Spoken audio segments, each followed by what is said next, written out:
دوسری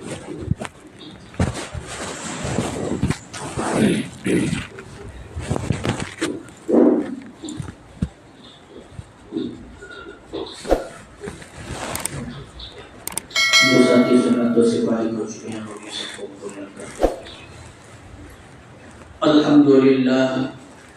الحمدللہ نحمده ونستعینه ونستغفره ونؤمن به ونتوکل علیہ ونعوذ باللہ من شرور انفسنا ومن سیئات اعمالنا من يهد الله فلا مضل له ومن يضلل فلا هادي له ونشهد أن لا إله إلا الله وحده لا شريك له ونشهد أن سيدنا ومولانا محمدا عبده ورسوله صلى الله عليه وعلى آله وأصحابه وبارك وسلم تسليما كثيرا كثيرا. أما بعد فأعوذ بالله من الشيطان الرجيم. بسم الله الرحمن الرحيم. وسارعوا إلى مغفرة من ربكم وجنة عرضها السماوات والأرض أعدت للمتقين. وقال النبي صلى الله عليه وسلم لا يؤمن أحدكم حتى أكون أحب إليه من والده وولده والناس أجمعين أو كما قال عليه الصلاة والسلام. صدق الله العظيم وصدق رسوله النبي الكريم. رب اشرح لي صدري ويسر لي امري واحلل عقدة من لساني يفقهوا قولي. ایک مرتبہ نبی اکرم صلی اللہ علیہ وسلم پر درود شریف پڑھ لیجیے. اللهم صل على محمد وعلى آل محمد كما صليت على إبراهيم وعلى آل إبراهيم إنك حميد مجيد. اللهم بارك على محمد وعلى آل محمد كما باركت على إبراهيم وعلى آل إبراهيم إنك حميد مجيد. محترم بزرگوں اور عزیز دوستو، اللہ تبارک و تعالیٰ کا احسان، اللہ کا فضل اور اللہ کا کرم ہے کہ اللہ تبارک و تعالیٰ نے ہم تمام کو نماز جمعہ کے لیے اپنے گھر مسجد جلد سے جلد آنے کی توفیق نصیب فرمائی. جو باتیں کہیں جائے اللہ تعالیٰ ہم تمام کو ان تمام باتوں پر ہمیشہ موت تک عمل کرنے کی توفیق نصیب فرمائے، اور ان باتوں کے ذریعے اللہ تعالیٰ ہماری مغفرت فرمائے، اور انہی باتوں کو قیامت کے لیے ذریعہ نجات اور ذریعہ مغفرت بنائے. بزرگوں، دوستوں اور عزیزوں، شعبان کا مہینہ شروع، جس کی تاریخ آج کتنی 15 شعبان، اور کل گزشتہ جو رات ہم نے گزاری شب برات 14ویں شعبان یعنی شب برات بڑی رات کے تعلق سے الحمدللہ گزاری. بڑی رات ہو یا شعبان کا مہینہ ہو یا رجب کا مہینہ ہو، یہ گویا رمضان المبارک کے استقبال میں آیا ہے، رمضان المبارک کی تیاری میں ہم لوگوں کو دیا گیا ہے، اور رمضان کا مہینہ دن بدن قریب آتا چلا جا رہا ہے. اس لیے آج کل امت مسلمہ میں جتنی ہم لوگوں میں غفلت، سستی، کاہلی نظر آتی ہے، نمازوں کے تعلق سے، مساجد کے تعلق سے، اور قرآن مجید کی تلاوت کے تعلق سے، ذکر و اذکار کے تعلق سے، رمضان سے پہلے اس غفلت، سستی اور کاہلی کو دور کریں گے تو رمضان کا مبارک مہینہ روزوں کے ساتھ، قرآن مجید کی تلاوت کے لطف کے ساتھ، اور رات کی تراویح میں کھڑے رہ کر قرآن مجید کو سننے اور تراویح کی 20 رکعت پڑھنے میں بڑا لطف اور بڑا مزہ آئے گا. اور اگر محرم سے لے کر یا گزشتہ شوال سے لے کر ابھی شعبان تک ہم نے صبح کی نماز پڑھی، ظہر کی پڑھی، نہیں پڑھی، کسی نے 2-3 وقت کی پڑھی، کسی نے جمعہ پڑھی، کسی نے پڑھی ہی نہیں، پورا سال مکمل گزر گیا، ہم نے قرآن مجید کھول کر نہیں دیکھا، تسبیحات میں لے کر اللہ کا ذکر نہیں کیا، تو رمضان کا مہینہ ہمارے لیے بڑا دشوار اور بڑا پر مشقت گزرے گا۔ ایک روزہ پہلے ہی روزہ رکھیں گے تو سوچنے پر ہم لوگ مجبور ہو جائیں گے کہ ابھی تو 29-30 روزے مجھے رکھنا ہے۔ ایک روزے میں گلا اتنا سوکھا، پیاس کی شدت، بھوک کی شدت لگ رہی ہے، افطار کے وقت غروب آفتاب تک میں زندہ رہوں گا نہیں رہوں گا، اسی سوچ و بچار میں وہ بندہ رہے گا۔ کس لیے رہے گا؟ کیونکہ رمضان کے آنے سے پہلے رمضان کی تیاری نہیں، رمضان کے آنے سے پہلے رمضان کی تیاری یہ ہے کہ اگر ہم دن میں 5 وقت فرائض کی پابندی کرتے ہیں تو اس کے ساتھ سنت اور نوافل کا اہتمام کرنے والے بن جائیں۔ اگر ہم قرآن نہیں پڑھتے تو قرآن اب کھول کر تھوڑا بہت 1-2 صفحے پو پارا آدھا پارا پڑھنے والے بن جائے۔ یہ رمضان کی تیاری ہے۔ صبح شام کی جو تسبیحات ہمارے بزرگان دین نے، علماء اکرام نے بتائے ہیں، اگر وہ ہم جانے انجانے میں سستی میں نہیں کرتے تو رمضان سے 15 دن 14 دن پہلے باقی ہیں، اس میں کرنے والے بن جائے، تاکہ رمضان کا مبارک مہینہ جو رحمت والا، مغفرت والا اور جہنم سے خلاصی پانے والا مہینہ ہے، 3 اشرے جس کے بیان کیے گئے، وہ رمضان کا مہینہ اتنا پر لطف معلوم ہوگا، اتنا پر لطف معلوم ہوگا کہ جس کے بارے میں الفاظ کے ساتھ ادائیگی کرنا میرے لیے مشکل اور آپ کے لیے سننا بھی مشکل ہے۔ کیونکہ رمضان آتا ہے تو ہمارے جسموں پر ایک بوجھ لگتا ہے، کیسا ہونے والا، کیوں ہونے والا، کیا ابھی کیسا روزہ ہوگا کہ نہیں ہوگا، بھوکا مجھے لوئی لگتی ہے، پیاس لگتی ہے، پھر گرمی کے روزے آ رہے ہیں، فلاں ایسا ویسا کر کے اسی سوچ و بچار میں ہماری زندگی چلے جائے گی۔ ورنہ ہم نے اپنے اکابرین کے تعلق سے پڑھا ہے، اپنے بزرگان دین سے سنا ہے، اور کتابوں کے اندر وہ واقعات موجود ہیں۔ رمضان کی تیاری ہمارے بزرگان دین محرم سے، ربیع الاول کے مہینے سے کرتے تھے اور خوشیاں منایا کرتے تھے، تاکہ رمضان کا مہینہ آ جائے تو رمضان کا تعلق قرآن مجید سے، شہر رمضان الذی انزل فیہ القرآن، کہ رمضان کا مہینہ وہ مہینہ ہے جس میں قرآن مجید نازل کیا گیا۔ میں رمضان کے مہینے میں دن میں روزے رکھوں گا، رات میں تراویح پڑھوں گا اور اپنا وقت نکال کر زیادہ سے زیادہ قرآن مجید کی تلاوت میں لگوں گا۔ یہ ہمارے بزرگوں کا معمول رہا۔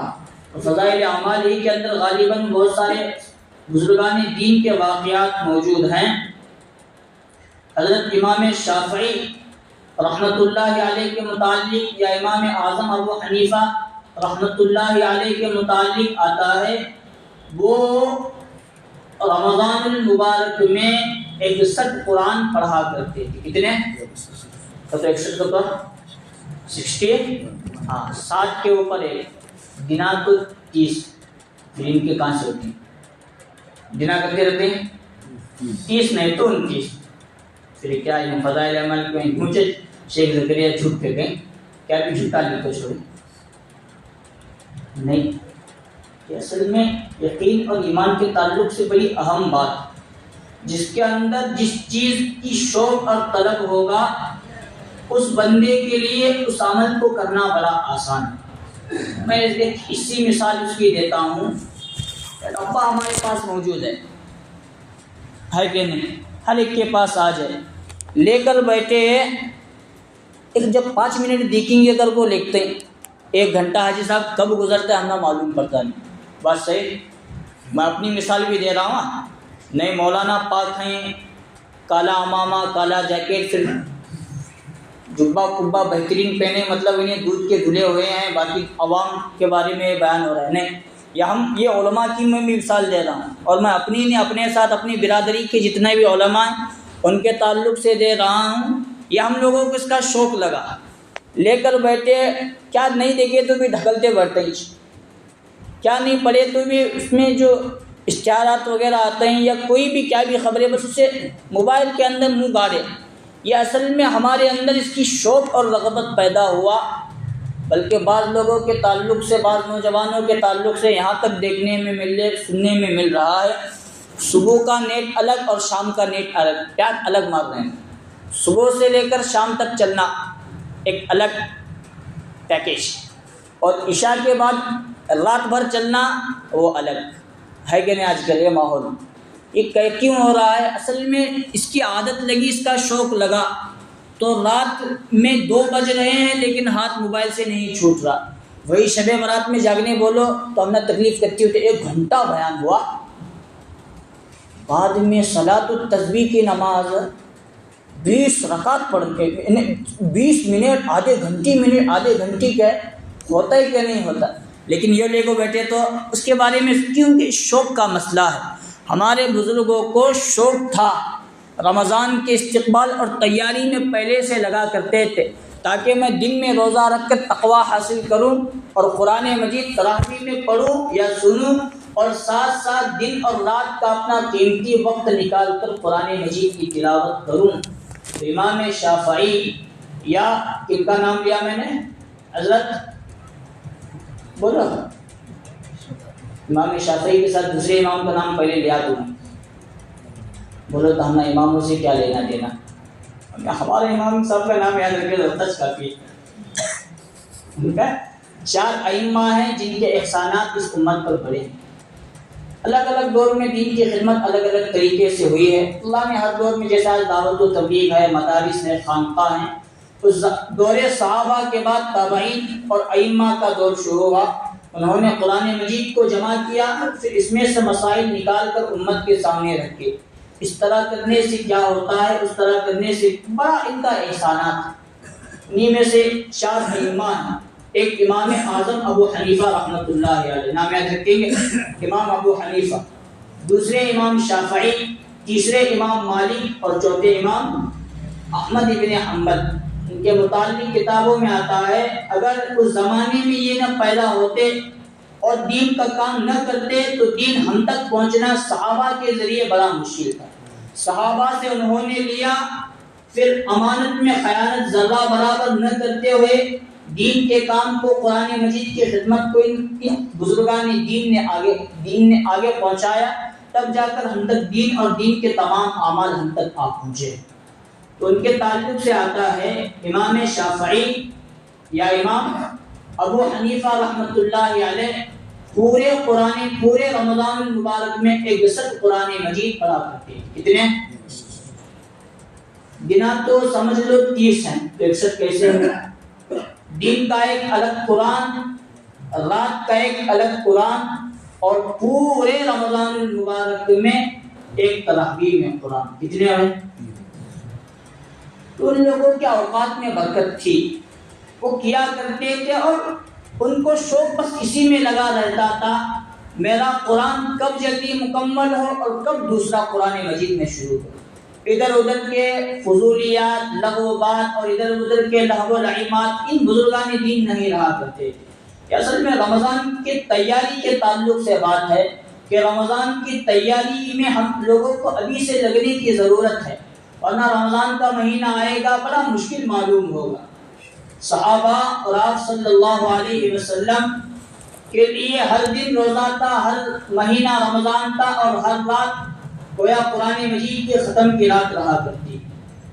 آپ صلی اللہ علیہ وسلم کے تعلق سے احادیث مبارکہ میں آتا ہے کہ آپ صلی اللہ علیہ وسلم ایک مرتبہ نماز پڑھنے کے لیے کھڑے رہے عشاء کے بعد۔ ایک صحابی فرماتے ہیں کہ جب میں نے دیکھا کہ حضور صلی اللہ علیہ وسلم رکعت باندھ چکے ہیں تو میں نے بھی سمجھ لیا کہ حضور کے ساتھ 1-2 رکعت میں بھی پڑھ کر برکت حاصل کروں اور پھر اپنے کام پر ہو جاؤں گا۔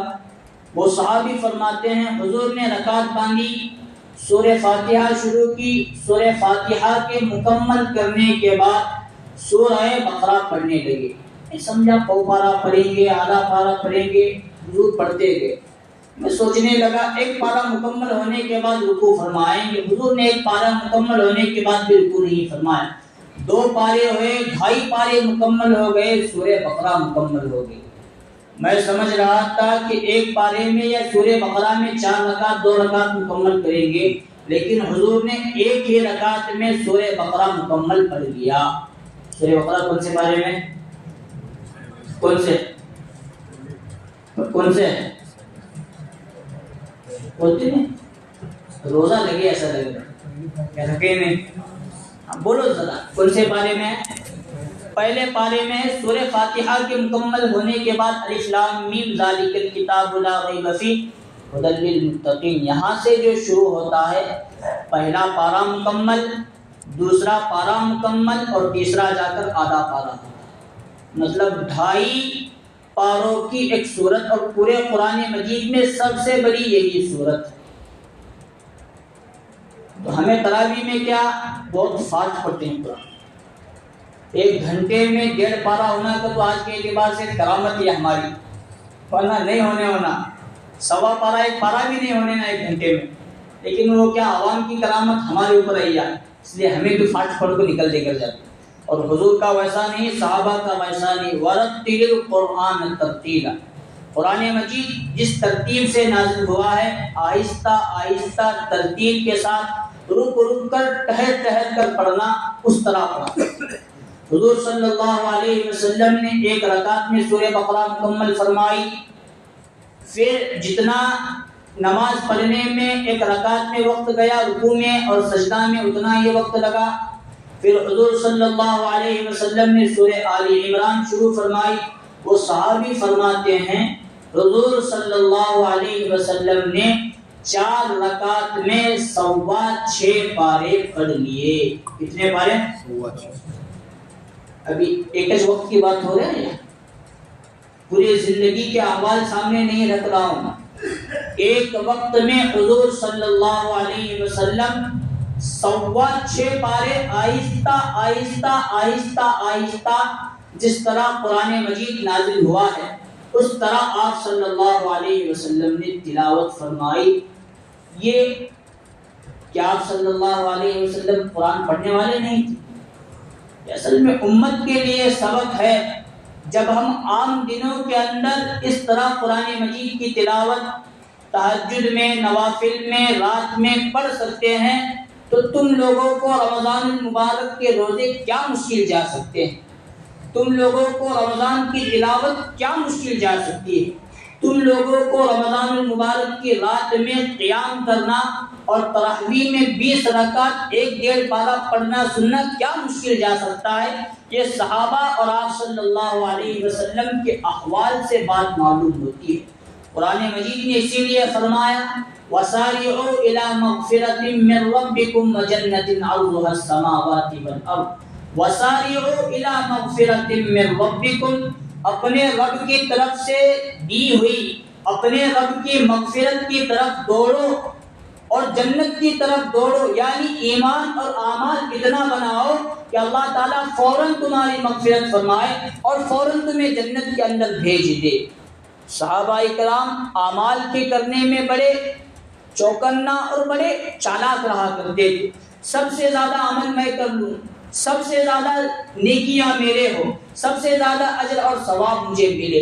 یہ صحابہ کا آپس میں مسابقہ ہوتا تھا اور رفتار لگائی جاتی تھی. ایک دوسرے سے آگے بڑھنے کے چکر میں صحابہ کرام رہا کرتے تھے. واقعات تو بہت ہیں، تھوڑا بہت گلا بھی مجھے تکلیف دے رہا ہے، میں بات کو مختصر کرتا ہوں. غزوہ تبوک کا واقعہ ہم لوگوں کے سامنے موجود ہے.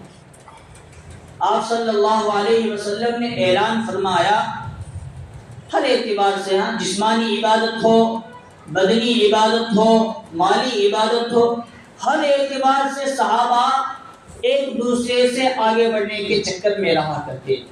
حضرت عمر حضرت ابو بکر سے آگے بڑھنا چاہتے تھے، حضرت ابو بکر باقی اور صحابہ سے آگے بڑھنا چاہتے تھے، حضرت عثمان حضرت عمر اور حضرت ابو بکر سے آگے بڑھنا چاہتے تھے، حضرت عبد الرحمن ابن عوف حضرت عثمان سے آگے بڑھ. ہر صحابی ایک دوسرے صحابی کے تعلق سے اعمال کی نسبت سے آگے بڑھنے کے چکر میں رہا کرتے تھے تاکہ میری نیکیاں زیادہ ہو، میں اللہ کو اللہ کے رسول صلی اللہ علیہ وسلم کو جلد سے جلد راضی کرنے والا بن جاؤں.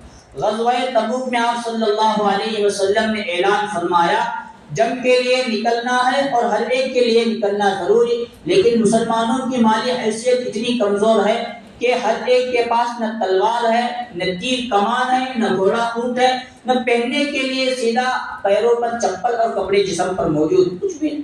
بس اپنے پاس جتنا جس کے پاس مال ہے جتنا دے سکتا ہے اللہ کے راستے میں غزوہ تبوک میں زیادہ سے زیادہ اپنا مال لگانے کی کوشش کرے۔ اور اس وقت حضرت ابو بکر رضی اللہ عنہ کے پاس زیادہ مال نہیں تھا، بس تھوڑا مال تھا۔ وہ لے کر آئے، پہلے حضرت عمر رضی اللہ عنہ آئے اور اس کے بعد حضرت ابو بکر بھی فوراً رضی اللہ عنہ تشریف لائے۔ تو حضرت عمر رضی اللہ عنہ سے رسول اللہ صلی اللہ علیہ وسلم سوال کرنے والے تھے، تو حضرت عمر کے دل میں یہ بات آئی، مال کے اعتبار سے اب میں ابو بکر سے زیادہ نیکیاں لے جاؤں، کیونکہ مال میرے پاس زیادہ ہے اور ابو بکر کے پاس تھوڑا، اس لیے میں ابو بکر کبھی زندگی میں مجھے آگے بڑھنے نہیں دیے، لیکن ایک مسئلہ، ایک معاملہ، ایک واقعہ ایسا پیش آ رہا ہے کہ اب میں حضرت ابو بکر سے آگے بڑھ جاؤں گا نیکی اور اعمال کے تعلق سے۔ تو اللہ اور رسول صلی اللہ علیہ وسلم جانتے تھے کون کس نیت اور اخلاص کے ساتھ، تو حضور صلی اللہ علیہ وسلم نے یہاں سوال ہی بدل دیا۔ سوال موقع کا سوال یہ تھا، کتنا لے کر آئے؟ کیا تھا؟ کتنا لے کر آئے؟ تو جواب ہوتا حضرت عمر کا، آدھا لے کر آیا ہوں اور آدھا چھوڑ کر۔ ابو بکر کا سوال ہوتا، جواب ہوتا پورا لے کر آیا۔ لیکن حضور صلی اللہ علیہ وسلم نے سوال کا انداز بدل دیا، گھر میں کیا چھوڑ کر آئے ہو؟ گھر میں گھر میں کیا چھوڑ کر آئے؟ جس نے سوال کیا ہے حضرت عمر سمجھ گئے، اب بھی حضرت ابو بکر مجھ سے بازی لے گئے، حضرت ابو بکر کے آگے بڑھنا۔ اب حضرت عمر نے جواب دیا، اللہ کے رسول آدھا لے کر آیا ہوں اور آدھا چھوڑ کر۔ حضرت ابو بکر سے سوال ہوا تو انہوں نے جواب دیا، ہے اللہ کے رسول سب کچھ لے کر آیا ہوں اور اللہ کے رسول کو اپنے گھر میں چھوڑ کر آیا۔ حضرت ابو بکر سے آگے بڑھنا بڑا مشکل تھا، اور باقی اور صحابہ کا ماجرا بھی ایسا۔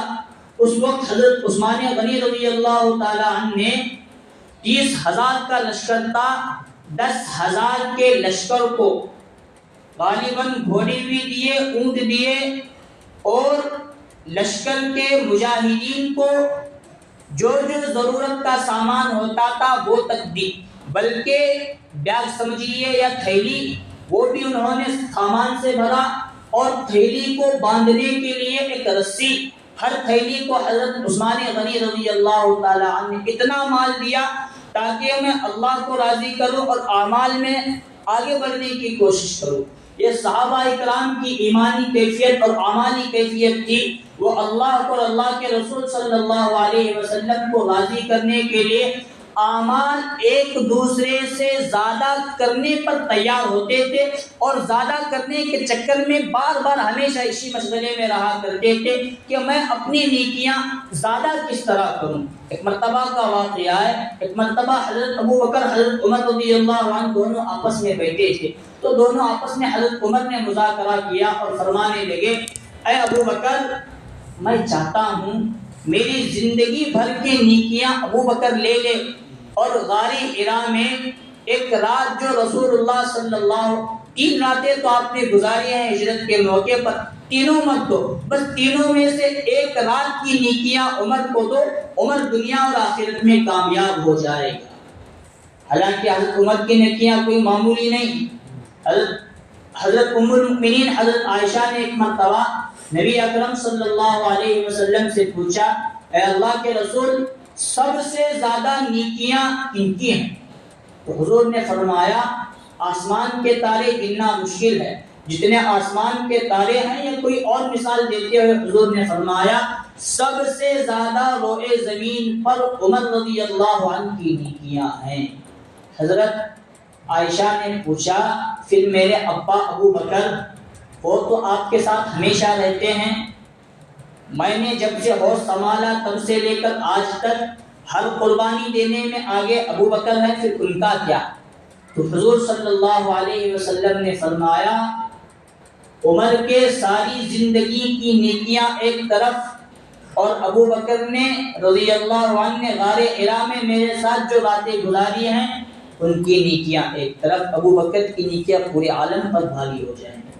اسی لیے حضرت عمر کہنے لگے ابو بکر میری زندگی کے تمام اعمال اور تمام نیکیاں لے لو اور غار حرا کی بس ایک رات مجھے، غار ثور کی ایک رات مجھے دے دو، میں دنیا اور آخرت میں بھی۔ حالانکہ عمر تو وہ ہیں جن کو جنت کی بشارت دی گئی، جن کو دیکھ کر شیطان راستے بدلا کرتا تھا، جن کے بارے میں نبی صلی اللہ علیہ وسلم نے کئی بشارتیں دی، کئی فضیلتیں سنائی۔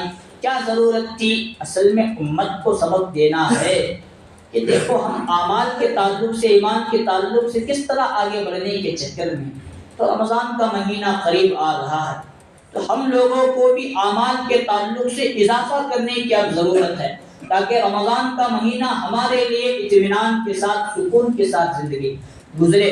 اگر ہم 5 وقتوں کی نمازیں نہیں پڑھتے تو اب سے پڑھنے والے بن جائے، 5 وقت کی پابندی کرتے ہیں تو سنت و نوافل کا اہتمام کرنے والے بن جائے، قرآن مجید ابھی تک نہیں پڑھتے تو پڑھنے والے بن جائے، 1 پارہ پڑھتے ہیں تو 1.5 2 پارہ پڑھنے والے بن جائے، اگر ہم رات میں نوافل نہیں پڑھتے، تہجد نہیں پڑھتے تو ابھی سے پڑھنے والے بن جائے۔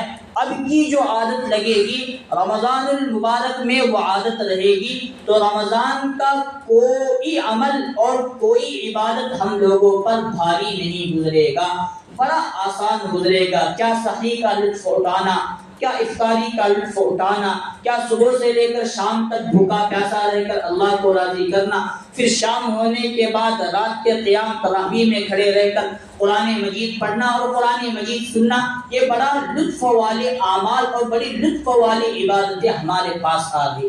بس ضرورت ہے باقی جو شعبان کے دن باقی ہیں اس میں اور زیادہ اللہ کو راضی کرتے ہوئے، اعمال میں سبقت کرتے ہوئے اعمال کو بڑھانے کی کوشش کرنا ہے۔ کریں گے سب ساتھی؟ اللہ تعالی ہم تمام کو اعمال اور زیادہ سے زیادہ کرنے کی توفیق نصیب فرمائے۔ رمضان کا استقبال اور رمضان کی تیاری ابھی سے ہم تمام کو کرنے کی توفیق نصیب فرمائے۔ آمین وآخر دعوانا الحمدللہ رب العالمین۔